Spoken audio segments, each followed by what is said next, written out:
இப்படி வைக்கிறோம். இங்க என்ன நடக்குது பாருங்க. இந்த பக்கம் இடது பக்கம் நுரையீரல முன்பக்கம் அமைக்கணும், தடையா போச்சு. அப்போ நீங்க மூச்சு விட்டா இந்த பக்கம் பின்பக்கம் விரியும், இந்த பக்கம் முன்பக்கம் விரியும்.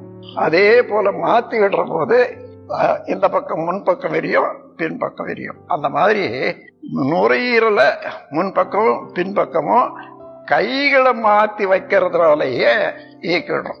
அதே போல 2 கையும் காது மேல வச்சு மூச்சு விட்டு பாருங்க.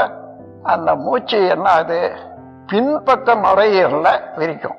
நீங்க விட்டு பார்த்தாதான் தெரியும். அப்ப பின்பக்கம் நல்லா விரியும், சுருங்கும், விரியும், சுருங்கும். ஒரு 5 தடவை செய்தோன்னு வச்சுங்க, எவ்வளவு காலமாக சுருங்கி இருந்தாலும் அது விரிய ஆரம்பிக்கும்.